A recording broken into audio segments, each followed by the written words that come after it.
Happy Sabbath. Ya, terima kasih atas kesempatan yang diberikan oleh OCC. Saya ingat JCC dulu seperti ini, mirip ya. Mulai dengan grup yang kecil di satu ruangan, tapi Tuhan itu memiliki misi ya, dan saya harap OCC juga bisa membawa misi. Oke, karena kita cuma sedikit, saya harapkan kita aktif membuka Alkitab kita ya. Saya tidak punya slide. Saya ingin teman-teman melihat langsung dari Alkitab teman-teman. Bentuknya Alkitab kertas, mau bentuknya ya saya pakai handphone ya, ada yang pakai iPad atau tablet. Saya ingin teman-teman melihat ini, karena Brother Roy meminta saya untuk berbicara mengenai worship,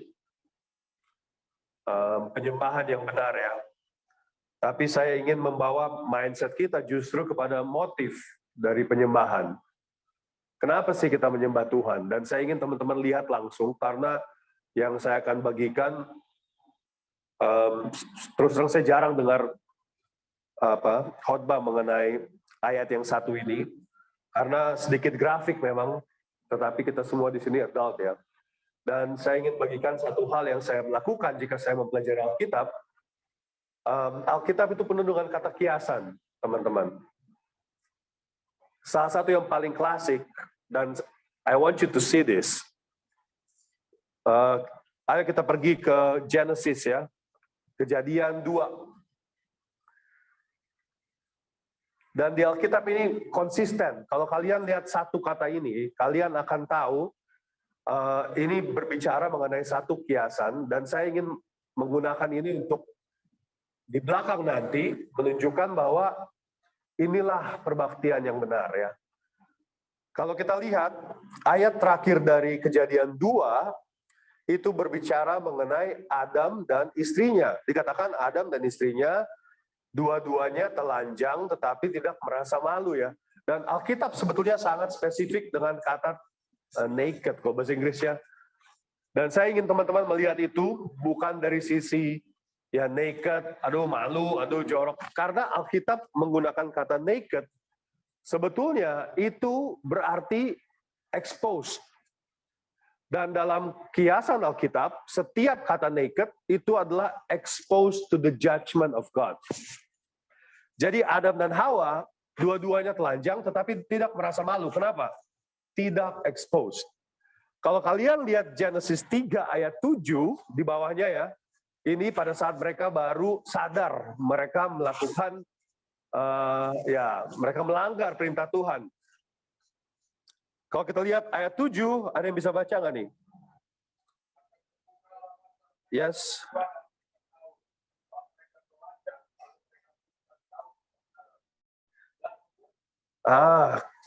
Jadi ini lucu ya, karena sebetulnya Alkitab telah bilang mereka sebetulnya tadinya naked, telanjang, exposed. Tetapi karena mereka masih di dalam sinless state, mereka nggak expose ya. Begitu mereka masuk ke dalam sinful state, mereka menjadi exposed. Nah, kalau kita lihat ayat berikutnya, ayat 10.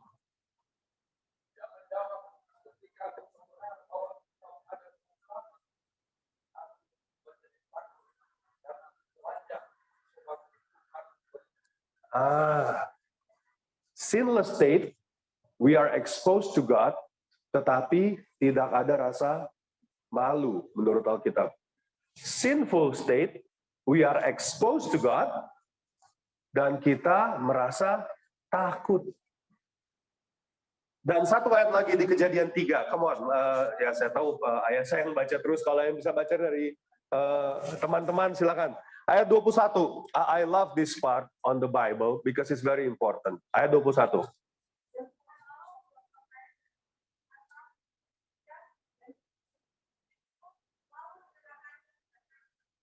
Can you see the process? Naked, but not exposed to God's judgment. They feel okay. Sinful state, naked and exposed to God's judgment. Afraid. But God gave them something to wear.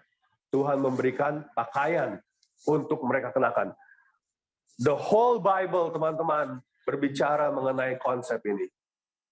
Kenapa? Karena kita tidak bisa memberi kita pakaian sendiri. Pakaian kita menurut Alkitab adalah fig leaves. Artinya apa? Kalau tanamannya rusak, ya cari baru. It's not eternal. So, berdasarkan konsep-konsep ini, saya pengen berbagi satu chapter ya di dalam Alkitab yang berisi satu cerita, dan uniknya cerita ini yang ceritakan itu Tuhan sendiri. So I want you to go to Ezekiel 16. Let's go. Yehezkiel 16. Yehezkiel 16. You know, something also very important di Kejadian 3:21 tadi. Tuhan Allah memberikan manusia yang telanjang pakaian dari binatang yang tentunya kalau kulit binatang itu sudah dipakaikan, artinya kan binatangnya mati ya. Do you see the concept of sacrifice? Jadi yang sacrifice siapa? Tuhan Allah. Sacrifice what? Binatang. Kita nggak tahu itu binatang apa, tetapi banyak interpretasi. It was a lamb, karena lamb skin is the easiest menurut interpretasi ya. Jadi pada saat, nah this is very powerful for me in my Christian life. Setiap kali sekarang Tuhan melihat Adam dan Hawa, Dia tidak lagi melihat Adam dan Hawa yang berdosa, tetapi Dia melihat binatang yang tidak berdosa. Do you know that your life with Jesus is exactly like that? Kenapa kita bisa minta, Tuhan saya mau ini, Tuhan saya butuh ini? Karena Tuhan menjawab bukan karena kita penuh dosa. Tuhan menjawab karena sudah ada yang menggantikan kita yang telah mati, disembelih, dan dipakaikan kepada kita. Setiap kali kita berdoa, menurut Alkitab, menurut Tuhan, Dia melihat Yesus. Dan karena Yesus adalah anaknya yang tidak berdosa, maka kita sebetulnya bisa diberkati. Di dalam konsep Alkitab sebetulnya, orang-orang yang berdosa tidak bisa diberkati. Harus dihukum, dikutuk. Tetapi kenapa sekarang kita teman-teman bisa bilang, thank you Lord for these blessings. Karena somebody yang tidak layak dihukum, telah dihukum ya. So itu konsep Alkitab yang sangat powerful. So let's go to Yehezkiel 16. Dan saya sangat suka chapter ini. Walaupun banyak yang bilang chapter ini lumayan grafik ya. Kata-katanya grafik, tetapi saya pengen teman-teman melihat ayat demi ayat ya. Kita akan baca sama-sama. Jadi hari ini tidak ada khotbah. Sorry untuk yang datang untuk khotbah. Hari ini baca Alkitab sama-sama ya.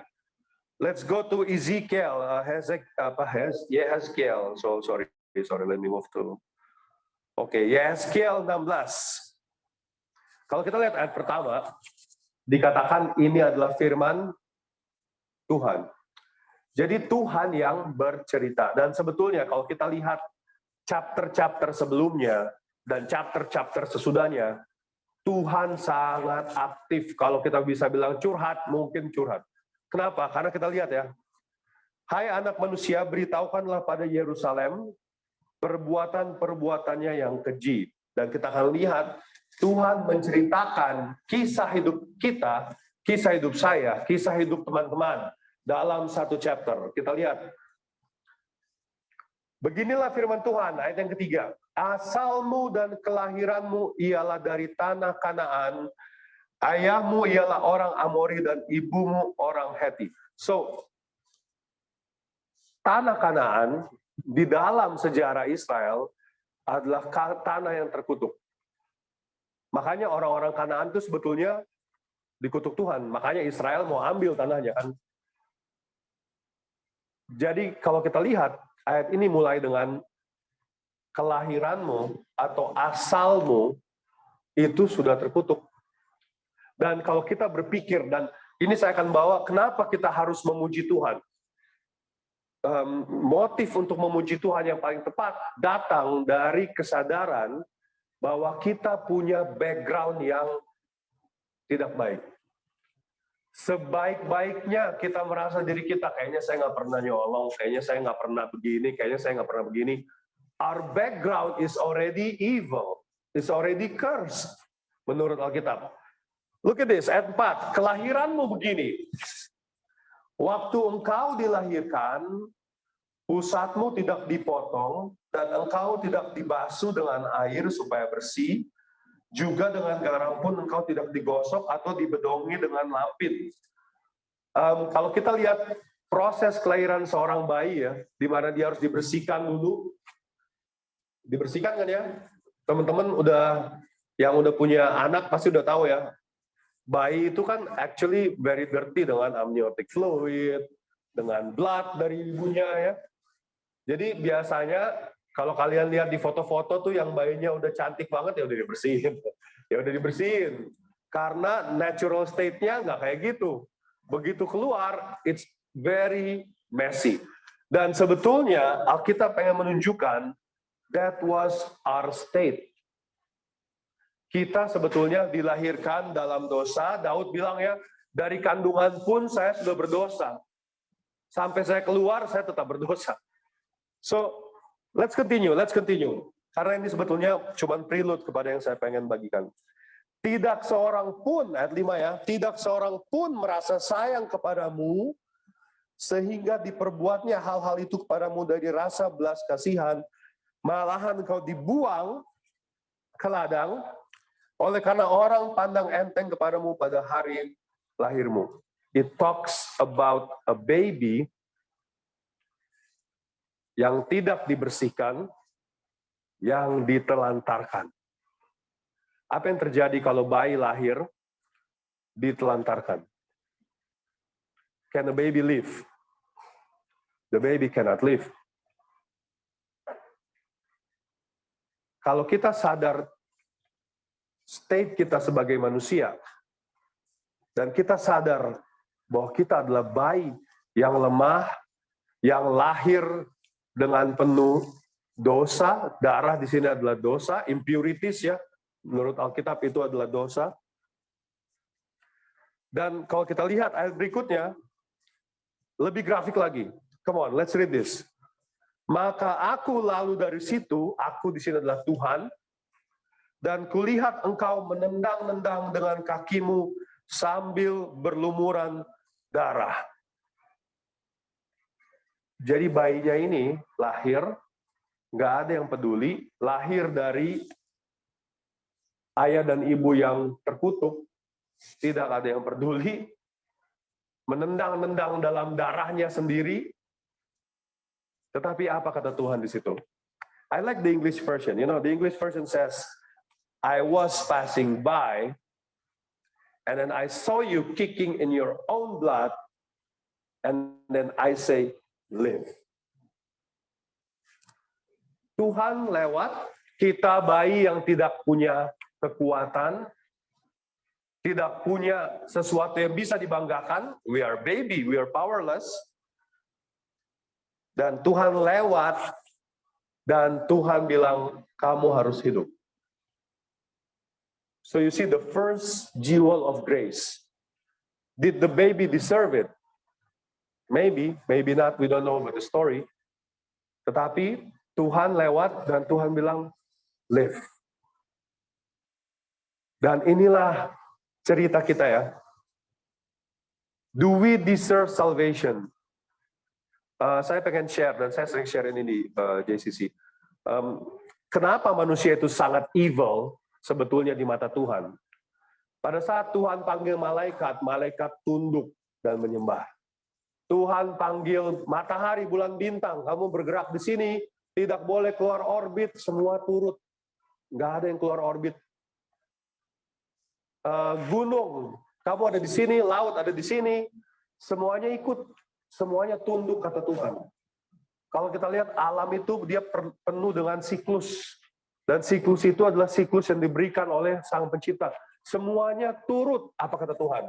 Pada saat Tuhan panggil manusia, manusia come, manusia say no. I think I know better than you. That's human.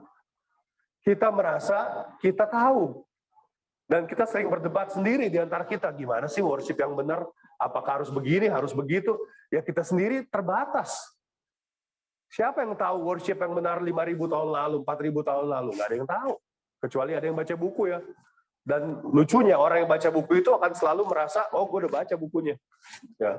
So, it's very important for us to know the motive of worship. Saya pengen bawa sebagai motive of worship. So, kita lanjut ya. Ini kita baca Alkitab. Jadi Tuhan sudah bilang, live. Ayat 7, dan jadilah besar seperti tumbuh-tumbuhan di ladang. So you see the baby now is growing. Dan it even more interesting, look at this. Engkau menjadi besar dan sudah cukup umur, bahkan sudah sampai pada masa mudamu. Dikatakan di sini, maka buah dadamu sudah, dikatakan montok ya, rambutmu sudah tumbuh, tetapi engkau dalam keadaan telanjang bugil. It's very interesting. The baby is growing, but still naked. Tadi kita belajar naked artinya apa? Exposed to the judgment of God. Jadi bayinya ini mulai tumbuh. Kenapa? Karena ada yang mensupport, which is God, tetapi masih exposed to the judgment of God. Kita berbicara mengenai our lives, kita berbicara mengenai bangsa Israel dalam kasus ini Yerusalem, tetapi ini juga merefleksikan hidup kita. Mungkin iman kita sudah mulai tumbuh. Dikatakan bahkan sudah mulai mencapai masa muda ya, tetapi masih exposed to the judgment seat of God. Let's continue. I will just stop at 15, tapi I want you to continue reading this. Ayat 8. Dan like I said, you may feel it's graphic, tapi it's okay. Read this. Karena ini adalah kiasan ya, ini bukan artinya oh kok Tuhan kayak gitu, ya ini kiasan teman-teman. Ayat 8, maka aku lalu dari situ, jadi yang pertama kali dia lewat, kita masih bayi tidak berdaya. Yang siap mati, it's going to die. We were going to die. He passed by, he said, live.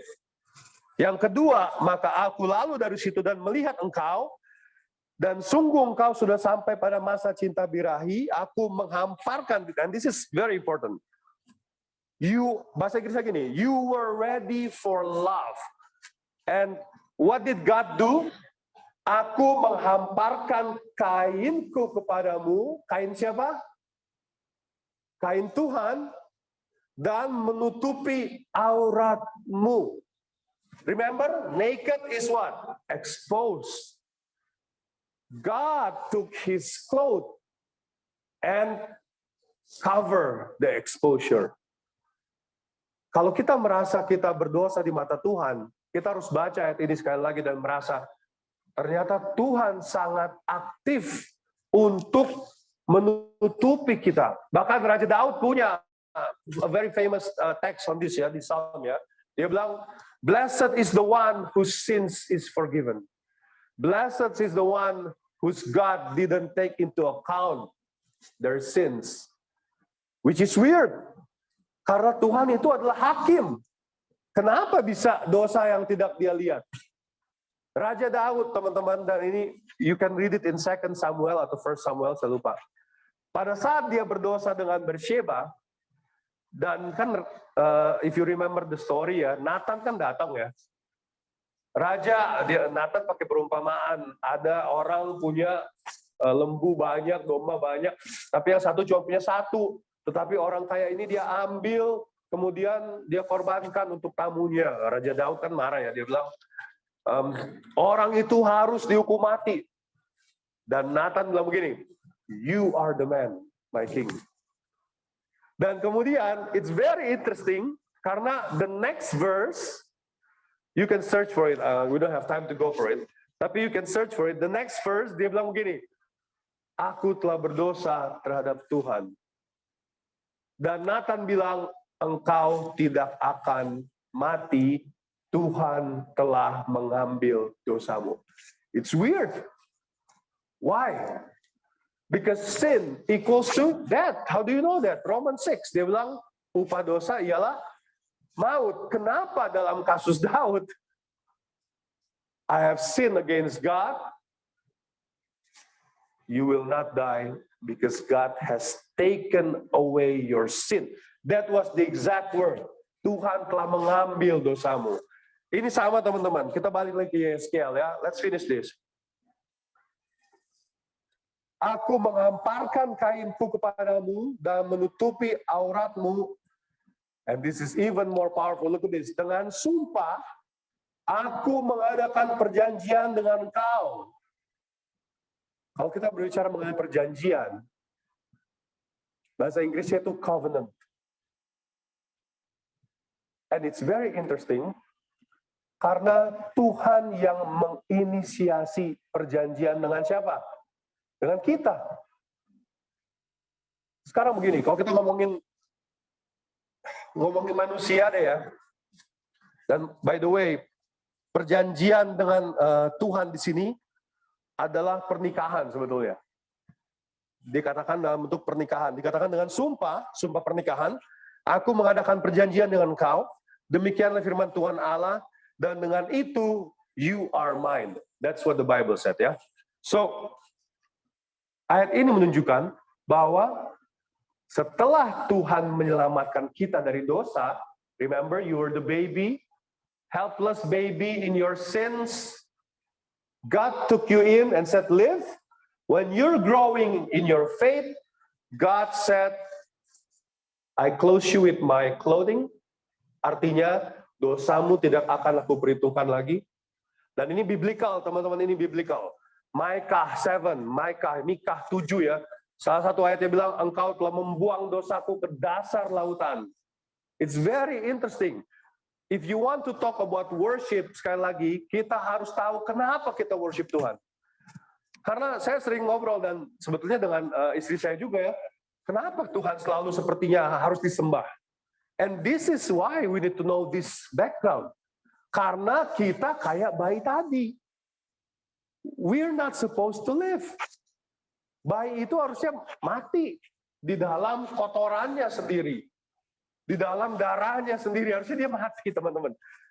And it's very interesting, bayinya diselamatkan, bayinya bertumbuh, dan of course bayinya bertumbuh kan, ya yang kasih makan siapa sekarang? Pertanyaannya. Nggak mungkin bayinya kan cari makan sendiri.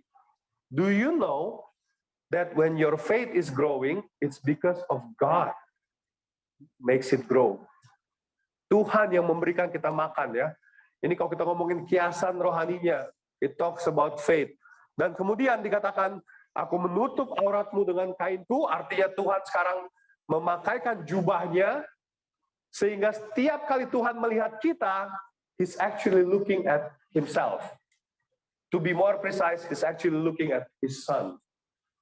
Itulah sebabnya kalau kita melihat di Galatia, dan I know I went across the Bible, poin saya begini, Bible itu konsisten, teman-teman. Bible itu konsisten. Di Galatia dia bilang begini, this is why we can call Him Father. Kalian kalau berdoa, Bapa kami yang di surga, our Father which are in heaven, hallowed be thy name. Why do we call Him our Father? Menurut Paulus di Galatia, karena Yesus telah mati untuk kita. Jadi di kayu salib terjadi swapping. Jadi sekarang setiap kali Tuhan melihat kita, He's looking at His Son. This is why we can call Him Father. So it's interesting karena di ayat ini dikatakan ada perjanjian antara Tuhan dan manusia. Dan dikatakan di sini yang menginisiasi perjanjian itu siapa? Tuhan. And it's very, very interesting. Nggak ada prenup agreement, teman-teman. Di sini tidak ada prenup agreement. Semua yang aku punya adalah engkau, kata Tuhan. And you are mine. Do you know, pada saat Tuhan men-trigger covenant relationship dengan kita, kita adalah sepenuhnya milik Tuhan. Sama seperti, bahkan kalau kita lihat di buku Wahyu ya, kita dilambangkan, gereja dilambangkan sebagai bride. the bride of the Lord. Kenapa? Karena ini memang kiasan-kiasan, bahkan ya kalau kita mau lebih ekstrim lagi, apakah kita tahu kenapa kita punya pernikahan? Kenapa kita punya ayah anak? Itu untuk kita belajar mengenai Tuhan. Cara anak melihat kepada orang tuanya provide, oh sama seperti Tuhan provide untuk anak-anak. Cara suami istri, Bible bahkan sangat eksplisit mengenai ini ya, bahwa suami harus playing the role of God provision, istri playing the role of the church, worshiping. So it's very interesting karena Tuhan yang men-trigger pernikahan ini. Kalau dipikir-pikir, kalau kita ngomongin ini ya, apa yang dimiliki oleh orang ini? Kenapa Tuhan pengen banget married sama orang ini? And it's not about capitalizing, teman-teman. Karena di dalam itu tidak ada disebutkan karena Tuhan tertarik anak ini cantik sekali. Tidak ada kata-kata seperti itu. Bahkan, let's continue. Cantiknya muncul setelah married. Let's see. Let's open our Bible ya. Kita masih di Yeskiel ya. Aku membasuh engkau dengan air, ayat 9, untuk membersihkan darahmu daripadamu. Jadi masih ada darah. Darah tadi melambangkan sin. Dan aku mengurapi engkau dengan minyak. Minyak di dalam zaman bangsa Israel dikatakan ointment, ya ointment. Ointment itu tujuannya untuk mengobati. So you were sinners, you were traumatized by sin. God wants to make you better. Ayat ke-10, aku mengenakan pakaian berwarna-warna kepadamu dan memberikan engkau sandal-sandal dari kulit lumba-lumba. It's interesting. I didn't know kulit lumba-lumba bisa jadi sandal ya. Tapi look at this, ayat 11. Dan aku menghiasi engkau dengan perhiasan-perhiasan. Ayat 12, I'm moving fast here. Dan aku mengenakan anting-anting pada hidungmu, anting-anting pada telingamu. Dengan demikian engkau menghias dirimu dengan emas dan perak. Terusan dari ayat 13. Makananmu ialah tepung yang terbaik, madu dan minyak, dan engkau menjadi sangat cantik. So the process of sanctification menurut Yeskiel, menurut Tuhan, ini Yeskiel cuma tulis kata-kata Tuhan ya. Itu terjadi after. Dan kalau kita lihat, saya adalah bayi yang dibuang di pinggir jalan, yang siap mati di dalam kotoran-kotoran saya, nggak sempat dibersihkan bahkan ya. Sekarang saya adalah seorang ratu. It's interesting. Kalau teman-teman yang seperti itu, kira-kira perasaan teman-teman terhadap Tuhan seperti apa? I know we're talking about queen here, so maybe the guys was like, I cannot understand this, right? But think of it that all of us is his queen. Kita, dan ini sebetulnya ini motif worship yang paling penting. Every time you worship God, do you feel grateful? Because you didn't deserve it. We didn't deserve it. Semua berkat-berkat yang Tuhan berikan, do we deserve it? No, we are evil. We are evil. Bahkan ada yang bilang anak-anak itu lucu ya, anak-anak itu belum tahu dosa. Well, actually, I have two sons ya, Kyle dan Owen. Kalau mereka udah marah, itu udah kayak, istilahnya kalau mereka marah, dan kalian bayangkan kalau kekuatan mereka sama seperti kekuatan orang pria dewasa. Mungkin saya sama ibunya mungkin mati kali dipukulin sama mereka. Karena buat mereka kalau marah, they don't care, they just wanna kill you in a way. That's how kids. Jadi kalau kita bilang kids itu nggak berdosa, well, we are born in sin. Even kids already sinner. It's just they don't have the power to exercise it. Kenapa sekarang dikatakan bahkan Yesus berkata ya orang kaya lebih susah masuk kerajaan surga? Because the rich they have power to exercise their sinful desire. Orang kaya punya power untuk kesini begini ya karena ada duit. So, it's very interesting kalau kita dibiarin hidup kita sendiri, we are bound for hell. Kita bound for death. Nobody can save us. Untungnya Tuhan lewat menurut Alkitab, dan Tuhan bilang, you need to live. Dan dia mulai memberikan segala macam untuk membuat kita cantik di mata siapa? Di mata dia dan juga di mata orang-orang. Dan let's continue, it gets more interesting. Ayat 14, dan namamu termasyur di antara bangsa-bangsa karena kecantikanmu. Sebab sangat sempurna adanya oleh karena apa? Semarak perhiasanku yang kuberikan kepadamu. It's very interesting to note, kecantikannya bukan dari orangnya, tetapi dari apa yang diberikan Tuhan kepada kita. Kecantikan kita bukan dari kita, tetapi apa yang Tuhan berikan. Dan konsep ini sangat menarik, teman-teman. Saya pernah dengar satu pastor ya, dan dia membawa satu konsep yang sangat berbeda mengenai Ratu Wasti. Kalian tahu siapa Ratu Wasti ya? Ratu Wasti adalah istri dari Ahasweros, Esther 1. Banyak, bukan banyak lagi, menurut saya 99%, maybe 99.99% of Christian, tahunya begini, Ahasweros mabok, panggil Wasti untuk striptis, itu yang semua orang tahu. Tapi Alkitab nggak pernah bilang striptis, teman-teman. Kalau kalian nggak percaya, buka Esther 1. Dikatakan Ahasweros sedang dalam good mood, ya mabok juga, memang mabok dia waktu itu.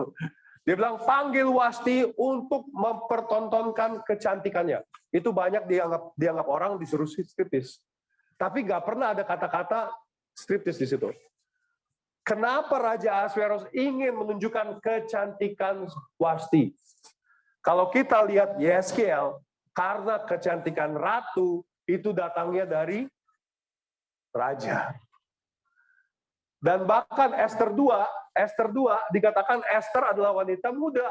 Sebelum dia ketemu raja, dia harus melewati 1 tahun. Dipercantik dulu. Baru dia bisa jadi ratu.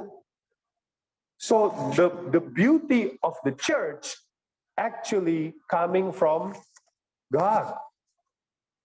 Jadi kalau kita sekarang mulai lihat kiri kanan, gereja mana yang paling bagus, ini kayaknya ini it's useless. Kenapa? The beauty of the church comes from God. We don't do it ourselves. Let's continue. Ayat 15. And ini plot twist ya. Kalau teman-teman bilang di film ini plot twist. Tetapi engkau mengandalkan kecantikanmu dan engkau seumpama bersundal. It's very interesting the word that being used. Kata-kata yang dipakai adalah engkau bersundal. Dan kalau kita baca ayat ke bawah, it's very graphic, teman-teman, very graphic. Seorang bayi yang telah diselamatkan, yang telah dibesarkan, telah dinikahkan, kenapa? Biar bisa punya harta ya.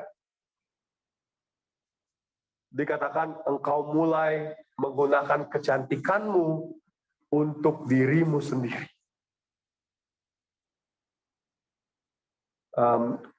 The motive of real worship yang kita bahas tadi adalah grateful, akan mulai hilang pada saat itu sudah menjadi our own personal agenda.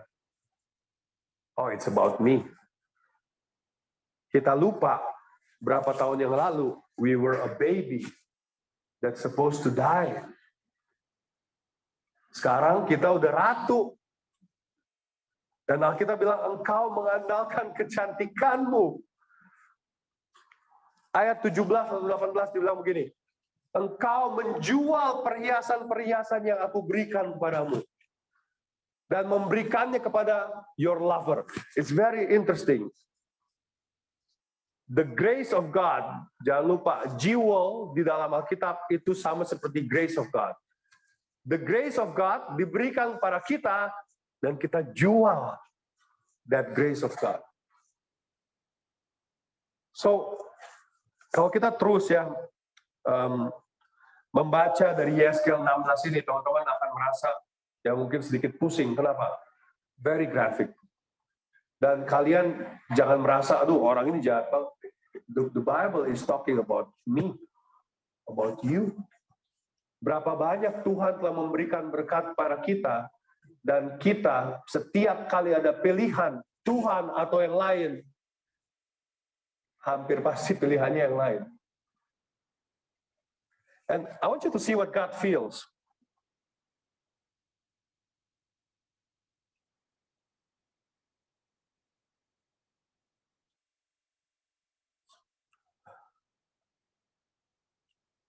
So I think it's in the verse of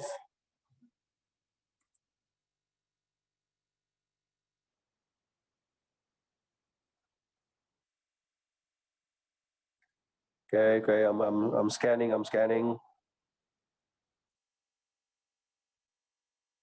Okay, let's just move to verse 60. Let's start at verse 59, ayat yang ke-59. Sebab beginilah firman Tuhan, aku akan melakukan padamu seperti yang kau lakukan, yaitu engkau memandang ringan pada sumpah dengan mengingkari perjanjian.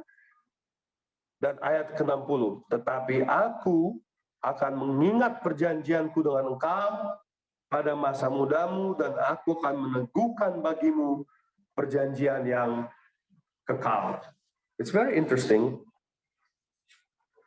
Walaupun Tuhan telah melihat sendiri seberapa bejatnya bangsa Israel, scrap that, seberapa bejatnya hidup kita, Tuhan bilang, aku akan mengingat perjanjianku,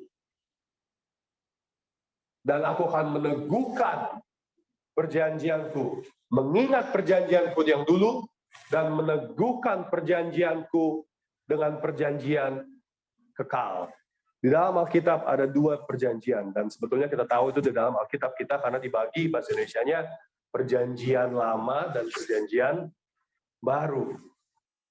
Perjanjian lama sebetulnya terjadi di Kejadian pasal 15. Di Kejadian pasal 15, and I want you to pay attention on this, karena kita akan berbicara mengenai worship sekali lagi. Pada saat bangsa Israel zaman itu ingin membuat perjanjian, caranya begini, mereka akan ambil lembu, mereka akan potong lembunya dua, satu taruh di kiri, satu taruh di kanan, kemudian misalnya saya dan Roy akan membuat perjanjian, kita berdua akan jalan tuh di tengah-tengah, karkas itu, bayat itu.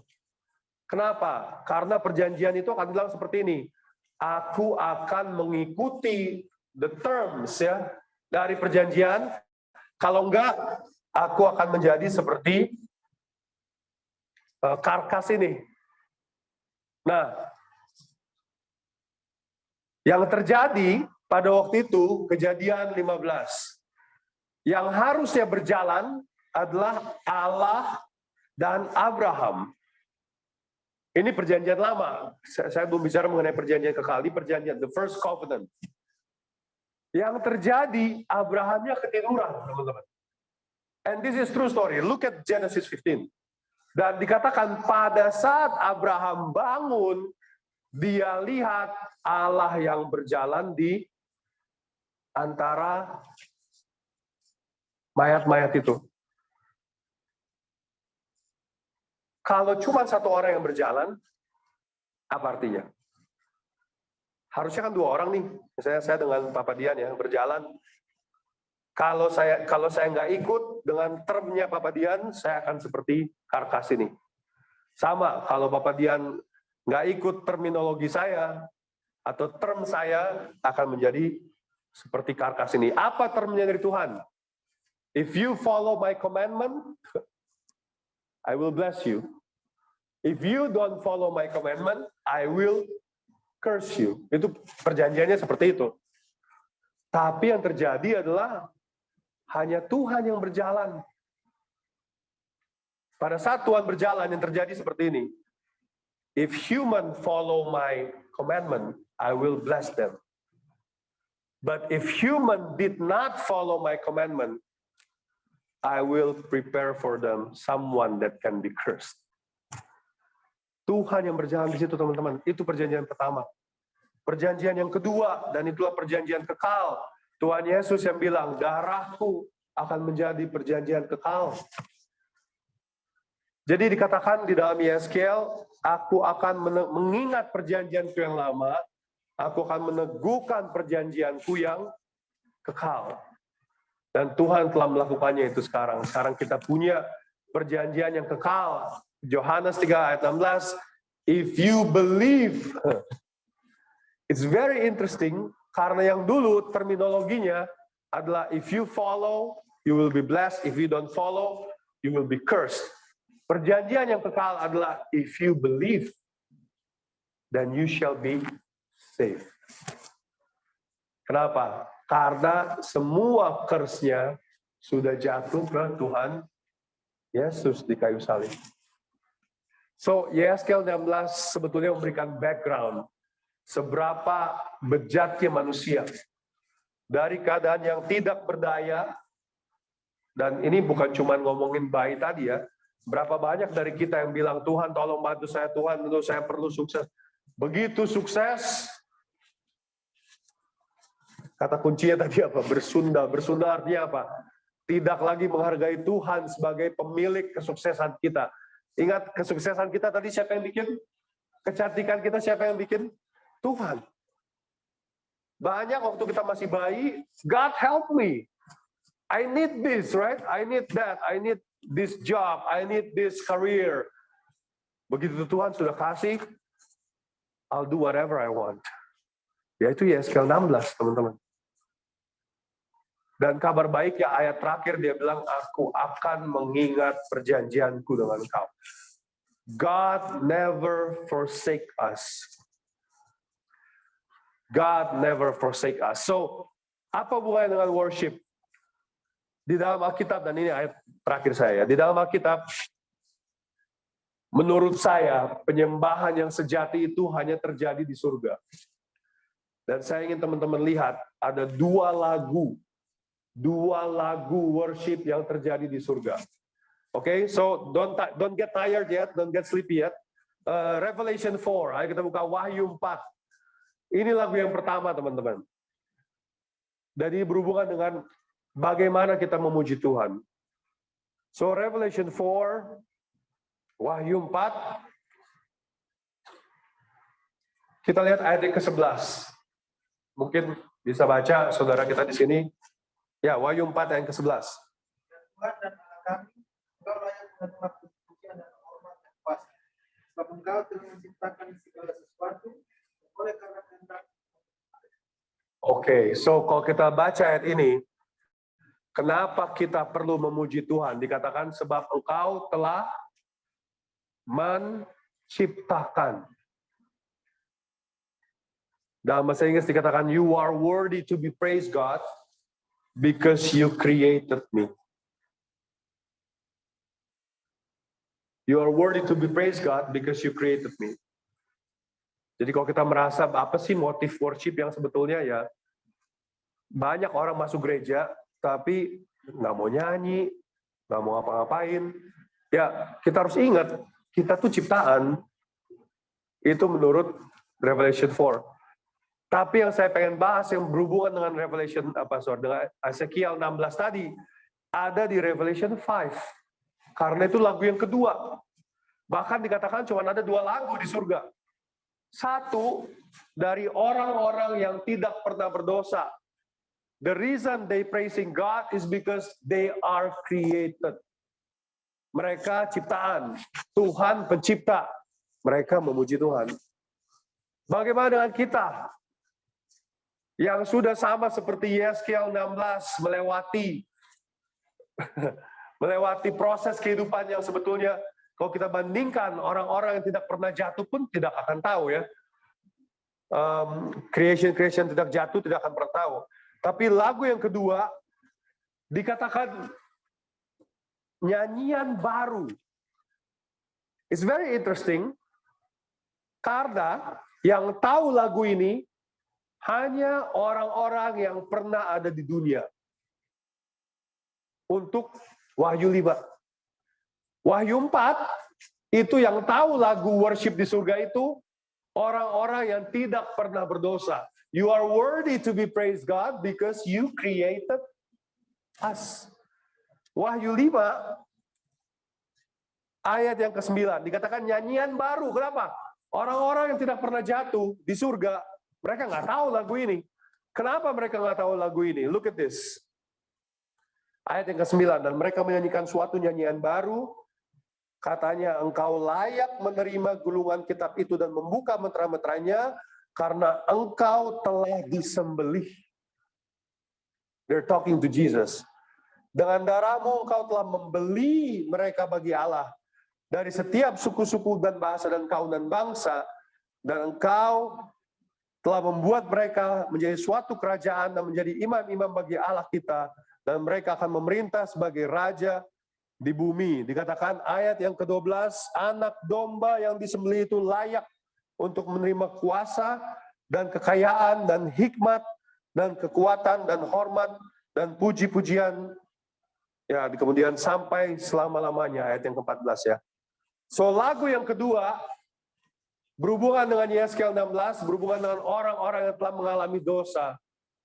You are worthy to be praised, God, because you redeemed us. Dan sebetulnya kalau kita ingin mencari, ngapain sih saya ke gereja? Ngapain sih saya nyanyi-nyanyian pujian? Ngapain sih saya biarin aja Bams yang nyanyi, kan gampang. Biarin aja Roy yang nyanyi. You need to realize bahwa kita telah dibeli. We were redeemed. The song said, redeemed by the blood of the Lamb. We are redeemed. Dan kalau kita balik ke Yeskel 16, posisi kita sebagai bayi yang siap mati. Tapi Tuhan menyelamatkan kita. Bahkan pada saat kita telah meninggalkan Dia, Dia tetap ada menunggu kita. Dan Dia bilang, aku akan meneguhkan perjanjianku denganmu. If you don't want to praise a God like that, then I don't know what else can we do in this world. Karena di dalam Yeskel 16, Tuhan telah menunjukkan berapa baik Dia sama kita. Kita tidak berdaya, Dia selamatkan. Kita masih telanjang, Dia berikan jubahnya. Dan ini juga menarik, karena anak yang hilang pada saat dia ketemu dengan ayahnya, yang pertama dilakukan ayahnya adalah kasih dia jubah kebesaran. Jangan sampai ketelanjangannya terlihat orang. It's very interesting. The Bible is consistent. Consistent. It's all about human being exposed to the judgment seat of God, tapi Tuhan kasih jubahnya, sehingga sekarang begitu setan mau bilang, itu orang berdosa Tuhan, kenapa selamat? Saya nggak melihat orang berdosa, karena dia pakai jubah saya. Romans 8 bilang, all things work for the good for people who love Him. Jadi semua akan bekerja dengan baik untuk menyelamatkan orang yang mencintai Tuhan. So, ini yang ingin saya bagikan hari ini. Saya tahu journey-nya cukup panjang ya, dari baca satu ayat demi satu ayat. Tetapi saya pengen teman-teman melihat kenapa kita berhutang sama Tuhan. Hidup kita ini kalau tanpa Tuhan, ya kita akan seperti bayi yang siap mati. Tidak ada tujuan, tidak ada purpose ya bahasa Inggris ya. Jadi sekarang saya harapkan setiap kali kita punya kesempatan untuk memuji Tuhan, baik itu dalam nyanyian, baik itu dalam dalam service di gereja atau di luar gereja, dalam service kepada masyarakat, we need to show it. Kenapa? Kita berhutang sama Tuhan. Kita orang yang tidak siapa-siapa, bayi tadi menjadi ratu yang cantik, bahkan ratu yang cantik ini sudah meninggalkan Tuhan pun, Tuhan masih bilang, come to me. And it's very interesting. And this is probably my last verse. Di buku Yesaya dibilang kayak gini. Mari kita Saya lebih hafal bahasa Inggrisnya. Let's come and reason together. Even though your sins are as dark as scarlet, I can make it as white as snow. It's very interesting, karena yang panggil itu Tuhan. Come. Biasanya, saya nggak tahu nih, ada tamatan hukum nggak di sini nih? Biasanya, kalau kalian punya dua pihak, yang satu yang menang, yang satu yang kalah, kira-kira yang bakal settle yang mana? Coba bro, yang bakal settle yang mana? Misalnya nih, saya nabrak mobil lu. Yang salah kan gua nih. Kira-kira kalau kita ke polisi, yang minta settle siapa? Most of the time it's gonna be me ya. Kenapa? Karena gue tahu gue di bawah angin. Wah, gue tahu kalau di pengadilan I will lose, right? Jadi mendingan settle, kan gitu ya. Dan settlement itu terjadi karena kita tahu kita lemah. Kita nggak punya sesuatu yang kita bawa ke table nih.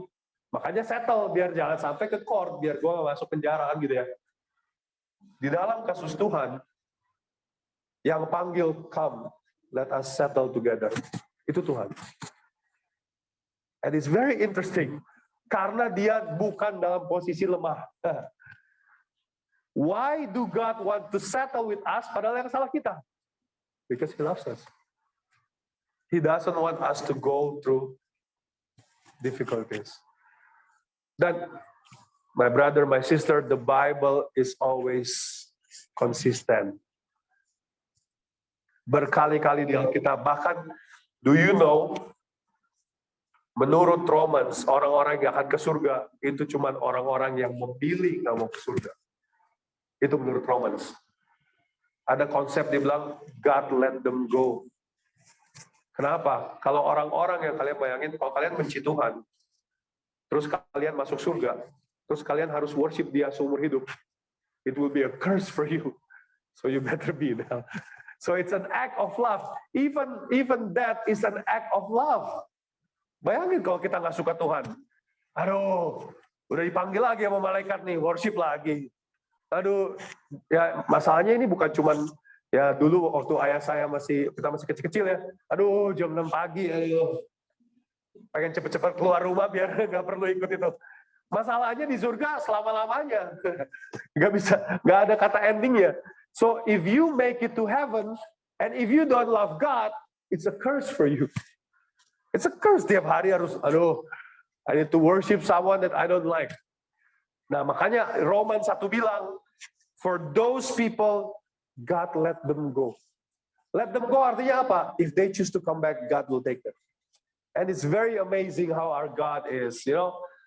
Kita harus selalu puji Dia dalam berbagai kesempatan, karena He loves us that much. He loves us that much, my friends. So, setiap kali ada kesempatan, sekali lagi, menyanyi, you don't need to care suara kita bagus apa enggak. Let's just sing it out loud. When David was dancing on the ark ya, dia nggak peduli. Istrinya bilang, jangan kayak gitu dong, ngomongan raja. I don't care, dia bilang. I'm singing for God. So saya harap ya, sharing saya hari ini bisa membawa satu perspektif mengenai betapa cintanya Tuhan kepada kita. Dari posisi kita yang masih sangat lemah, sehingga kita telah menjadi ratu dan membangkang, Dia siap menerima kita kembali. Bahkan Dia bilang, let us settle. In this case, kalau kita mau connect Yesaya ke Yeskiel, Raja itu bilang kepada Ratu itu, let us settle. And it's weird, karena Dia adalah pihak yang kuat. He can always replace us, but He doesn't. So, saya berharap ini membawa satu pemikiran ya, seberapa cintanya Tuhan kepada kita, dan menurut saya ini adalah motif terbesar untuk kita memuji Dia.